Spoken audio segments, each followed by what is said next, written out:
Water, when unmanipulated, is to find its level, so whether you look at a cup of water, a bathtub, a swimming pool, a lake, or the ocean, it's flat. Of course, natural motion is not considered and doesn't equal a curve. We have zero authentic pictures of the Earth and they're all composites, and NASA even admits that they Photoshop Earth images. It is Photoshopped, but it's has to be. On numerous occasions, NASA admits that we can't go beyond low Earth orbit, which is between 99 miles and 1,200 miles away. The interesting thing is that the moon is said to be 238,000 miles away, which is a difference of 236,800 miles. No matter if you're on the ground, on top of a building, a mountain, a hot air balloon, an airplane, or looking at high-altitude amateur balloon footage, the horizon never fails to rise right to your eyes.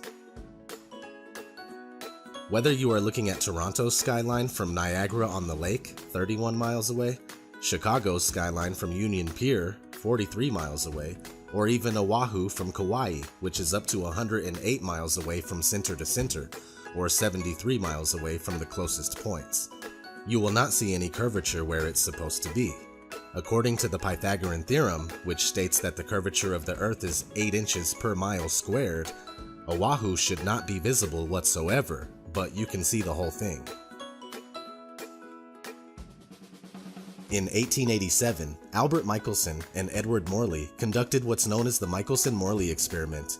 This experiment was attempting to prove the speculated motion of the Earth around the Sun, and when it failed, Albert Einstein was forced to form the theory of relativity to overcome this problem.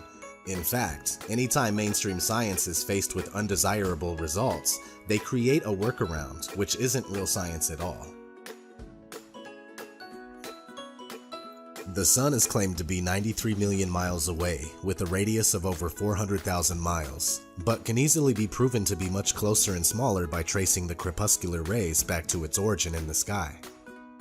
If the Sun were indeed 93 million miles away, it would simply be impossible to have angled sun rays, as they should all consistently come in straight. According to the globular theory, a lunar eclipse occurs when the Sun, Earth, and Moon are in a direct line, but it is on record that since about the 15th century, over 50 eclipses have occurred while both the Sun and Moon are visible above the horizon.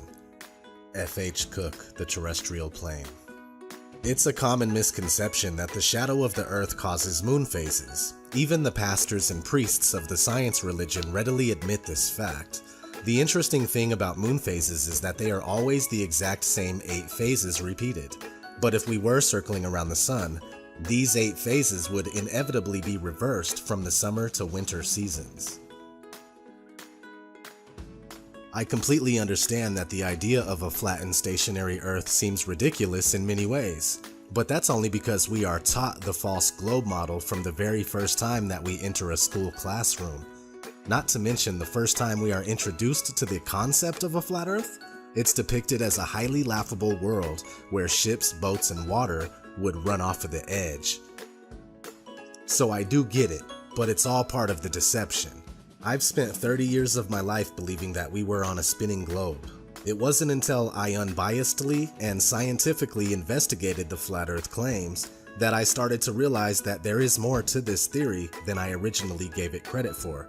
Now, after almost 2 years of research, I'm certain that the Earth is flat.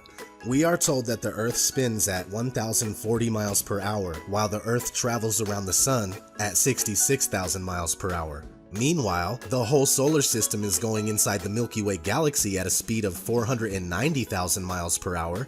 And finally, the entire Milky Way galaxy is darting through infinite space at over 1 million miles per hour.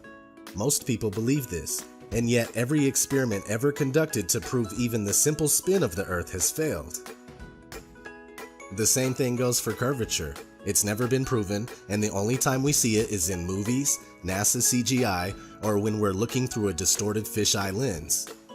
With all that said, please continue to research critically and don't be afraid to ask reasonable questions and speak out.